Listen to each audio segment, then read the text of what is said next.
Hello, I'm Lutz Otto, and welcome to the Inner Adventure.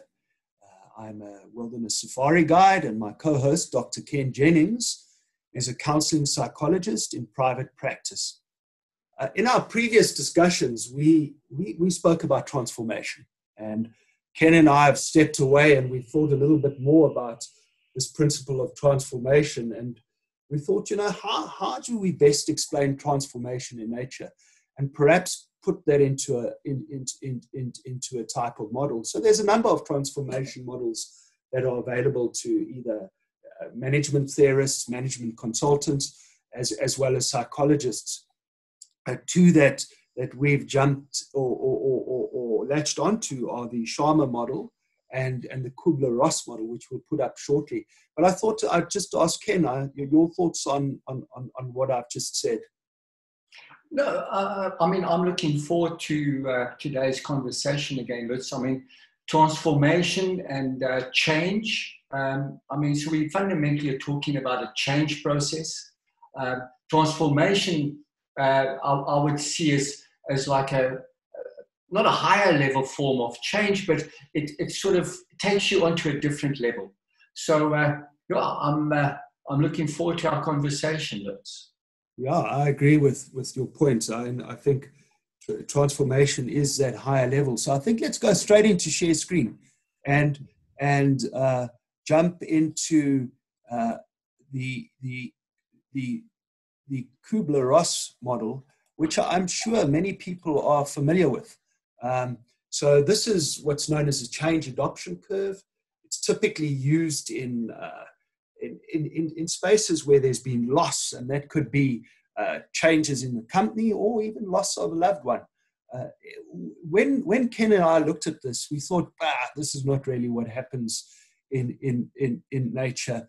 It doesn't really fit what we're seeing with people that seem to go through a change process. And when I speak of time in nature, I'm not just talking in the safari space. I'm talking of when we run change processes with teams, business teams, purposely in nature.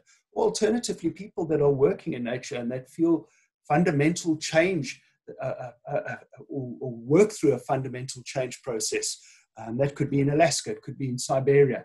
So not only in the safari space. I'm not sure, Ken, if you'd like to add anything around that point. Lutz, I agree with you. I don't think this model, as I'm looking at it, actually applies to the change process in nature, as I understand it. And as you rightly pointed out, in my work dealing with people who are dealing with loss and death of a loved one, for example, or there's a change that's unfolded that has been very difficult to deal with. This model actually works well, because generally when we're dealing with something that we don't like in terms of the change, there's shock, there's denial, there's anger, and we don't accept what's actually changed. But I don't think, like you quite rightly pointed out, I don't think this actually applies to the change that I've experienced in nature. So, it's good that you've actually started with this to say, well, we don't feel it actually works this way in nature. Definitely not. I think the kind of change we're talking about is very different. So Otto Scharmer created a model known as the Theory U, and I pondered upon this. It was really my curiosity as to what happens out there that allowed me to find his model. And I think this really speaks to what you and I are talking about, Ken. And if I think of whether it's working in the context of a business intervention, or alternatively what we're experiencing on a walking safari, this really is a typical U-shaped curve that I see unfolding. When clients arrive on safari, just so often they bring with them their current energy, their thoughts. In fact, they might have projected thoughts into the safari, they might have brought baggage along with them. So they're really in a low observation stage or arrival point. And I see that as a point of decompression. Often after a good night's sleep and day 2 into the safari, they start breathing, they're seeing things, the energy that they're projecting is different, and the way that they feel things and see things is different. That you continues going, and I love what he's put here: suspension, refocusing, and then reaching a point of letting go. And at that point of letting go, I think we start seeing a real difference with the teams that we're working with, all our clients that have come on safari. If that client has arrived and the decompression stage doesn't come to end, which would mean that their hearts are closed, their minds stay closed, their will stay closed, this U shape either plays out at a very, very low level, or alternatively, it might not play out. I think what's important with the U is that once we've reached this point of almost, and I don't like in the context of this U that it looks like we've reached the bottom, because we haven't really reached the bottom, but what it means in this context is that we've really connected to nature. I think what's important is then things start unfolding that would not have happened earlier, and that's where clarity kicks in, where clarity about my life, creativity, problem solving, the Straya Atchley model that is often spoken about in terms of creativity in nature really kicks in at this point. The final 2 dimensions or parts of this model are what Scharmer refers to as learning or making it happen, and then finally delivering and performing. Can happen on safari, for example, on an adventure safari or backpacking safari, where we're learning new skills, or we engaging our mind, body, and hands at a different level.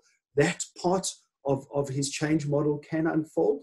Alternatively, this can unfold post-safari. So I think this is where we can start talking change at a deeper level, in the sense that there's almost a transformation when we go back into our day-to-day lives, that we're seeing and behaving differently. And to me, that starts leaning towards transformation. I think fundamentally, I felt that I connected to this model. It made a lot more sense for me in the context of the work that I do. Ken, I'm wondering, what are you thinking? Yeah, Lutz, this definitely connects with me. I mean, this idea about letting go resonates with me, because I do think letting go is, and you quite rightly said, it's not the bottom of the curve or the U shape. It's actually the beginning of this transformational process, you know? So we shouldn't see it as the bottom. But I think, you know, part of this point of letting go is we have to let go of assumptions. We have to let go of expectations. We have to let go of resistance. What I mean by resistance is that fundamentally, you know, in our lives, we are always resisting what reality is in front of us. You know, we might not like the fact that, you know, it's too hot today, it's too cold, or maybe our boss said something and we resisted his comments, or we resisted a friend sort of trying to say something to us to help us. And so a lot of our energy is sort of caught up in resistance. So part of that is the letting go. Is letting go of resistance as well, and just softening to the reality that's around us. That there's no expectations, there's no demands, there's no responsibilities. So I think that's important. I think the other thing is linked to letting go is slow down, is the pace of how we live our lives is like, I mean, we are go, go, go. And in nature, we have to slow down, and we have to almost keep still, and we have to almost be silent. Now, if that unfolds, I never worry about the upward curve of this U shape, because all of that are the benefits of what I've just spoken about. So when we've let go, when we've slowed down, we become more creative. We become clearer in our thinking. We feel more joyful. We are ready for performance. We're ready for the challenge. And so the rest of the upward, say, U, I think naturally follows. And we shouldn't worry about that. You know, those are the consequences of getting ourselves into this place of letting go, accepting, forget about the expectations, the assumptions, and just connect to the world that's in front of you. And as you were talking, I felt a deep resonance with some of the words that you were using. So I often say we need to slow down to go faster. Yes. Yes. Slow down to go faster. And in slowing down to go faster, we often see things so differently. I mean, what that can mean is that whilst we're walking, we now actually see that lion that is sleeping underneath the magic wari up front. Whereas if we were thundering through, we just completely miss it. Yes. The other is this principle of letting go. Letting go is difficult.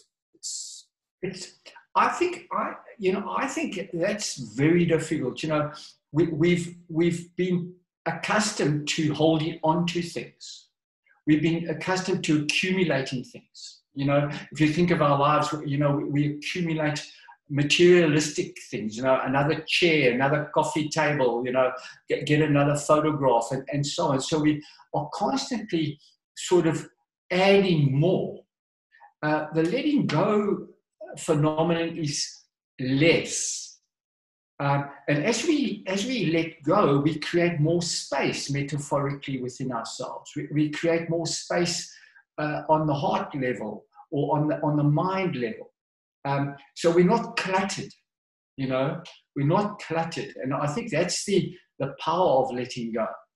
The deep concepts, you know, when I think of letting go, I also think of letting the ego relax, letting my belief systems go, to allow space, as you so eloquently used, space for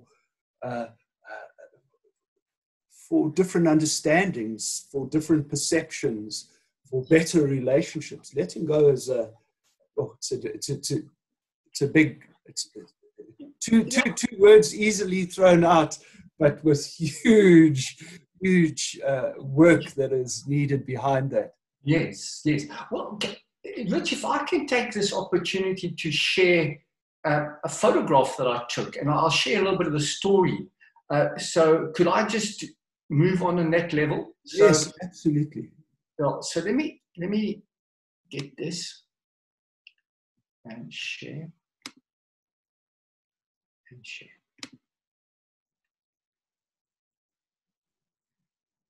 So I took this photograph yesterday, and I think this links very strongly to our transformational process, because it's got a Zen type of feel to it. And I'll tell you a little bit of a story about this. So I was sitting next to a small little waterfall in the Black Forest. And as I was sitting there, I was just in nature and just listening to the birds and looking at the water. But this rock caught my attention. And the water was flowing around it and so on. And I thought to myself, I wonder what would happen from a photographic perspective if I slowed down everything. Almost like trying to get time to slow down or slow myself down. And so what I did is I put a filter onto my lens. it's almost like a thick dark glass. It's what I call the camera's dark glasses. And so what it does, it slows down the shutter speed. And you have to put the camera on a tripod, and I think it's about a 30 or 45 second exposure. And I focused on this rock, and I took the photograph. And I took the photograph also trying to equate, if mentally we can slow down, what can we see? What's the different reality? And this is the photograph that emerged for me. And I really just love this photograph because the little pebbles in front of the big rock are all actually submerged in water. So there's and not deeply so. And then behind the rock is a like a rapid going past it and that. But I couldn't see this with my natural eye, as it were. But it highlights this transformational phenomenon. If we slow down, if we just let our eyes look, we can see something really special. So I thought I would share this just in the context of transformation, that this reality is very different, but it's beautiful. When I think of the slide, there needs to be a willingness and an openness. And I think to see the beauty in that picture, not in the context of the photograph you've taken, but prior to that point when you were sitting next to the stream in the Black Forest, there has to be an openness and a willingness to see it. You made a comment prior bringing the picture up around vulnerability. Mm-hmm. And I think vulnerability really is the essence of openness and a willingness. So vulnerability is often seen as weak. I contrastingly see it as having to be very, very brave. It's hard to hide, or should I rather say, let me turn that on its head and rather say it's easy to hide behind masks or guises. But when we expose ourselves by opening up or letting go or having a willingness to see things, we make ourselves deeply vulnerable. And that is a really, really brave process. I see vulnerability as being brave. And if we're vulnerable, we're able to see that rock differently with the incredible kaleidoscope of colors that it showed, not only with the rock, but around the rock. And, so many thoughts came around. Just think of the focus that is drawn. There was this flow of water around it, but an incredible focus on that rock, on that piece of rock. Yeah, powerful. I think the transformational process allows you to see things differently. I agree with that. In the work that I've done with athletes and top teams and even individuals, is that when the transformation occurs, you can't look at that reality in the same old way. It's like you see it totally differently.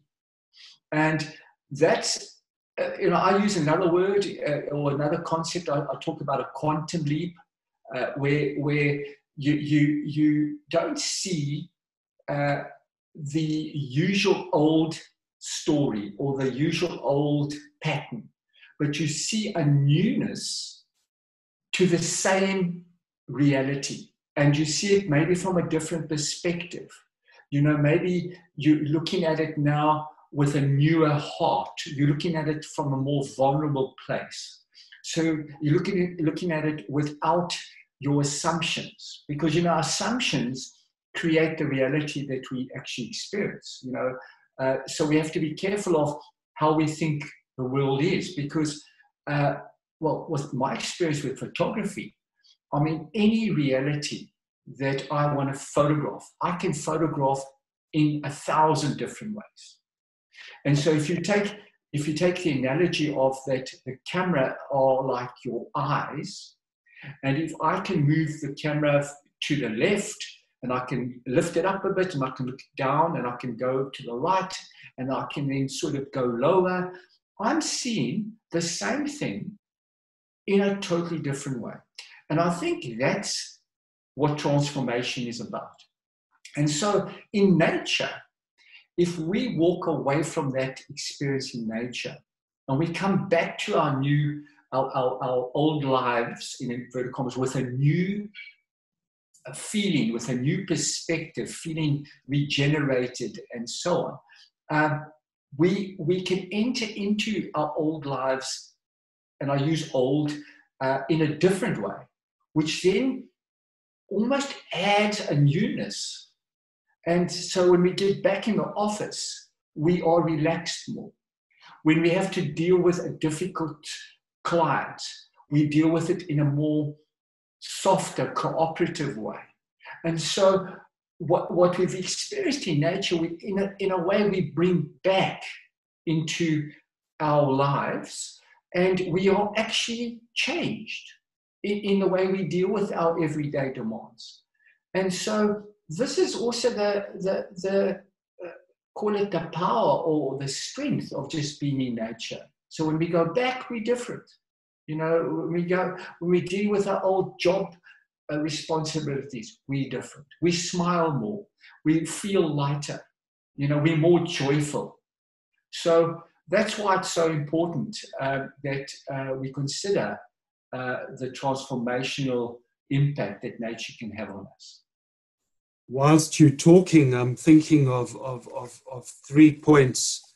The one, Ken, is, and I remember many years ago in the management context, of always speaking around the principle of perception is reality. Try and get an understanding of the person's perception in your leadership process or in your sales process, for that matter. I think there's so much power in what you said. Perception really is often reality. The other thing that I was thinking about is it takes time to develop and I'm struggling to find, short of jumping into another model, but there's a level of emotional maturity or psychological maturity that needs work, that we have to go through to be able to see things differently. And I think that's the topic for another discussion as our time comes to close. But what is the work that is needed to reach that level of maturity? And then just one final point, and perhaps, Ken, you can close your thoughts. The power of nature in terms of stepping away is pronounced in so many ways. I think, if I think of my years of rock climbing, for example, going out on a Sunday and spending a hard day on the rock or a hard day in the big mountains on the ice, I would be able to go back into that boardroom or that meeting on the Monday with a deeper sense of clarity. It's almost a deeply meditative process. So there's not just transformation, but there's also a deeply, it's almost a meditative process that you go through that allows you to see the world differently, to become more creative. Ken, I think you wanted to add a final point.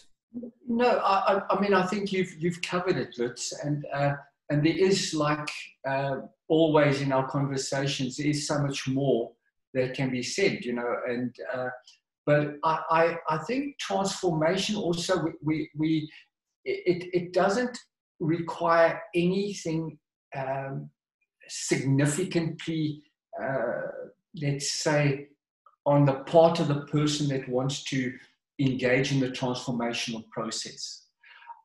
It requires an intention and a willingness to open yourself up.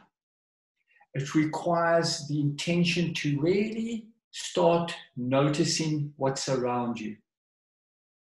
And so it means trying to bring yourself back to that moment in time and looking what's in front of you, looking at the landscape that you're in, and not to be reactive to it, and not even to try and do anything about it, but rather just to feel the connection.